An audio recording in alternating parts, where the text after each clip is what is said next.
Christmas.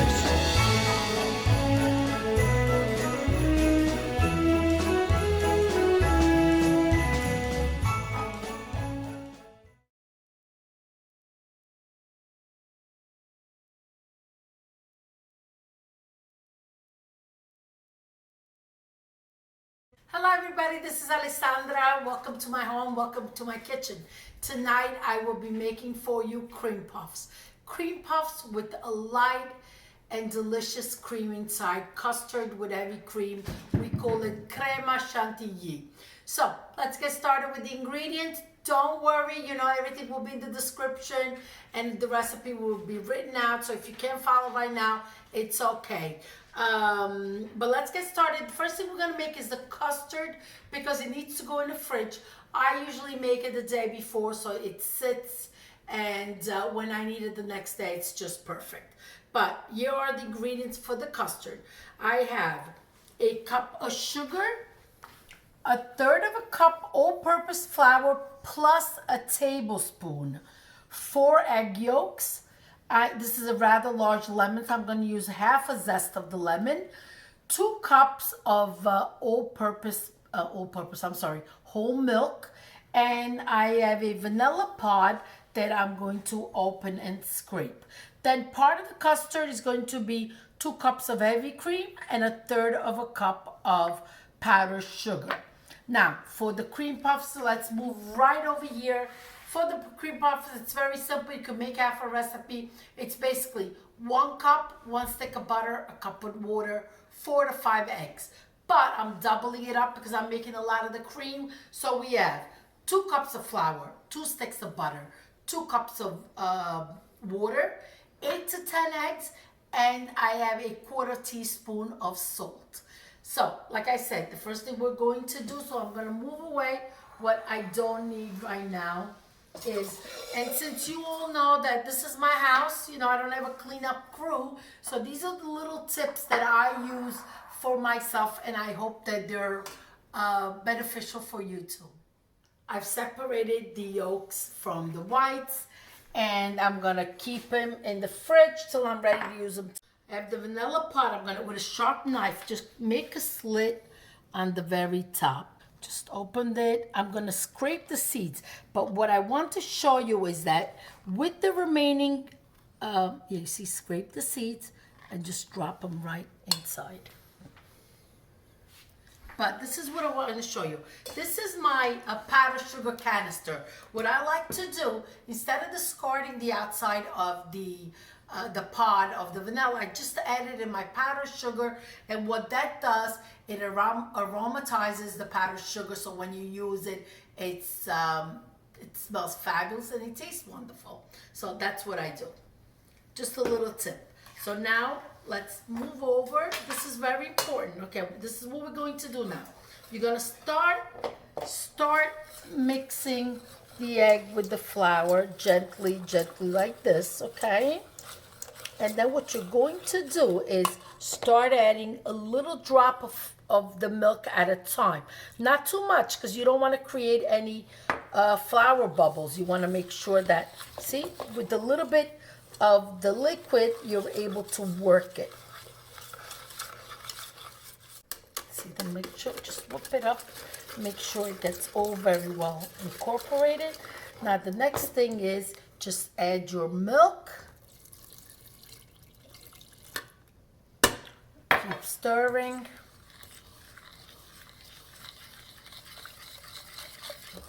Okay, and now the lemon zest. Now count your lemon peels, okay? Because you got to be removing them out. So make sure you remember. This was a very large lemon, so I'm just gonna put 4 lemon peels, okay? Meet me by the stove and let's get the custard cooked. I have it on medium heat. Now, my grandmother would always say, my mother too, you gotta keep stirring it the same direction. You don't wanna go left, right, left. You gotta keep just going in clockwise. So just be patient. It's gonna take 7-8 minutes, but it's so worth it. Okay. Look how beautiful it's thickening. That's exactly what you want. When you see a big bubble, it's ready and you can remove it from the stove. Let's get the lemon peels removed, because if you forget them in there, it could turn a little bitter, so you want to go ahead and remove the 4 lemon peels. There's the last one. Don't worry, somebody's gonna get to eat them. Okay, now this is what you want to do: is pour your custard into a glass bowl or a different container, because what happens is in the pot it's going to continue cooking. Saran wrap, and make sure you go all the way down where it touches the custard, because otherwise it will create water and condensation, and you don't want that. Okay, let's get in the refrigerator and let's move on to the next step. In a medium saucepan, first thing I like to do is melt the butter. Low heat, let the butter melt. Actually, you could add the sugar already now, the salt already. You add the salt already too. Quick stir so it melts. The reason why I like to do that, because a lot of times the water starts boiling and the butter is not melted. So the water is evaporating and then your ratio flour to water is not correct. So this is why I like to melt the butter first, then add the water in. And then it's easier to bring it all to a boil. Water going in. Make sure it's boiling nicely. I'm going to lower the flame, but don't shut it off. Add the flour in all at once. And this is what you're going to do now. I have a wooden spoon and I'm going to just stir it until it forms a bowl, a dough. And this dough is a French dough called pâte choux. Your classic eclair cream puff dough. Okay. You want to continue stirring to break up all the flour bubbles, and at the same time the dough needs to cook gently till it moves off from the bottom. You'll see it's gonna look a little different when it's ready to be removed. This should take about a minute or so. Okay, see how beautiful it is, and it's totally detached from the bottom. Look at that. See how nice and soft. Okay, meet me at the table now. Okay, I'm going to add it into a separate bowl and let it cool gently, because if you add your eggs now, you're going to end up with the frittata, and we don't want to do that. So let it cool down and then we'll start mixing the eggs in. I cracked the mixture's a little cooler, not completely cold, but it's okay. I cracked the 8 eggs. I'm not sure I'm going to be needing the 2, but let's get the first one in. You're going to be adding the eggs one at a time. You could do this with a stand-up mixer. You could do this with a handheld mixer. I like to do it by hand. It gives me better control of the dough. Make sure that the egg is completely absorbed before adding your next one. When you add the egg, I want to show you exactly what happens. Okay, I'm sorry. There it goes. I had to help it in. Okay, look. When you start mixing the egg, look, you see the dough? It kind of makes little pieces, right? It looks like it's falling apart instead of coming together. So just keep at it, keep mixing it, and it will. Okay, the 8 eggs went in. You see it, you want it to kind of, they call it right, just like fall into like a scribble. So I'm gonna add one more egg.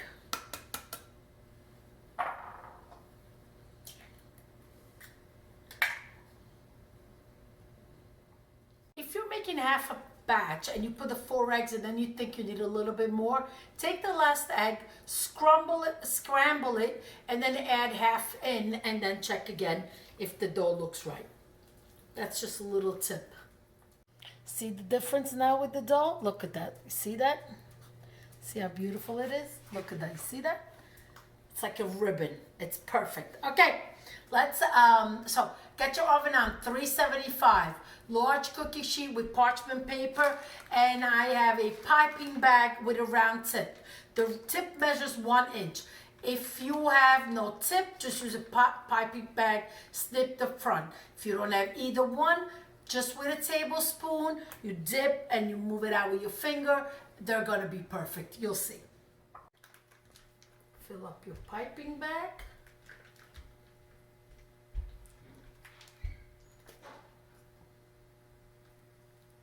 Let's get started, okay?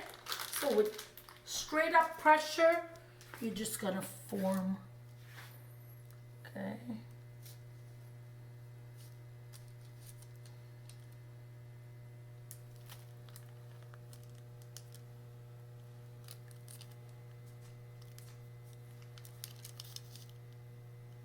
Don't worry about the tip, we'll fix it later.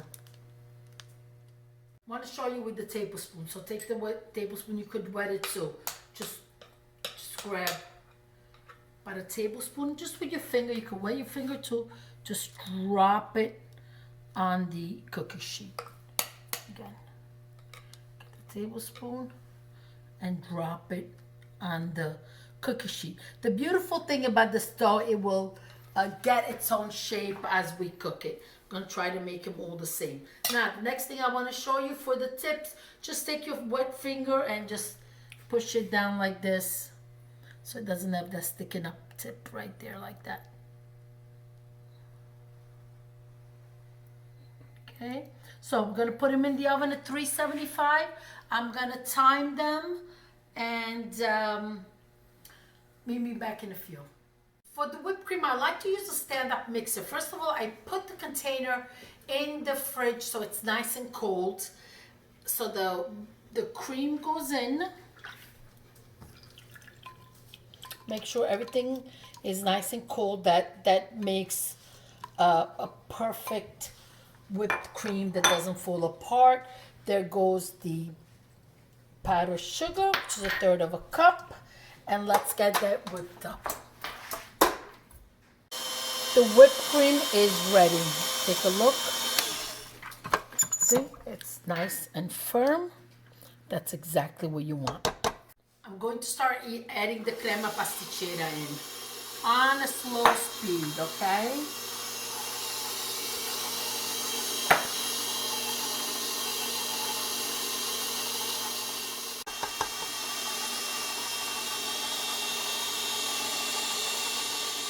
I definitely recommend making the crema pasticcera either early in the morning and making the rest in the afternoon, or the night before. Just do it the night before, put it in the fridge, let it sit and become firmer, because the whipped cream is soft, so then you'll have a perfect cream like that. Normally, if I'm doing it for us, I'm not going to move it from one bowl to another, but I'm doing it for you because I want you to see exactly what this beautiful crema looks like. So here it goes. See that? It's light and fluffy. If I were to compare it, it reminds me of the cream that's in the lobster tails. 40 minutes have passed. Take a look. They look perfect. They are so beautiful. Look at them. Look at these beautiful cream puffs. Now, little trick. You can use a fork, the tip of a knife. I'm using a skewer. What I'm going to do, where you don't see it, just make a little hole, and what this does is that it releases the hot steam inside, and you could get the cream puff dry. Do it in a spot where you don't really see it. So just move it around, and what I'm going to do then, put them back in the warm oven. I shut off the oven, leave the door ajar, and just let them sit for 10 minutes. Okay, we're ready to pipe the cream inside of them. This is all the cream puffs we got. Actually, there's about 5 missing. I already gave them away. Somebody stopped by, so they took the cream puffs with them. Okay, so I'm gonna show you. I'm not gonna fill them all up, and I'll tell you why. I'm gonna do it tomorrow because that's when I'm gonna give them away. It's late now. So fill them up when you're ready to use them. So let's just grab one, okay? Wherever you see a little indentation, you just push in with the tip. I'm using just a little round tip. So this is what I do. You just push in and get the cream in. And you're gonna feel it that the cream puff is going to get heavy. And that's how you know that it's nice and full. Okay, there's the first one. Let's do a couple more. Right there, there's a nice little hole. So I'm just gonna press the cream in. There it goes. Last one filled. Okay, here it goes. And look at that. Look how fabulous it all looks. The final touch is, okay, just try to make a design. It always looks nice when they're put nicely. Okay, now the final touch to the cream puffs is going to be the powdered sugar. There it goes. And guess what? Now the taste test. I want to show you when I open one up how light it is with the cream. Take a look at that. Guardate che bello. Guardate che delizia. Here it goes. They're so light, just delicious. Thank you. This completes the 10th day of Christmas holiday desserts and cookies. 2 more recipes coming up real soon. Please subscribe, hit the bell button. A lot of exciting recipes coming for you. Be safe. Buon Natale. Happy holidays. Alla prossima. Ciao, ciao.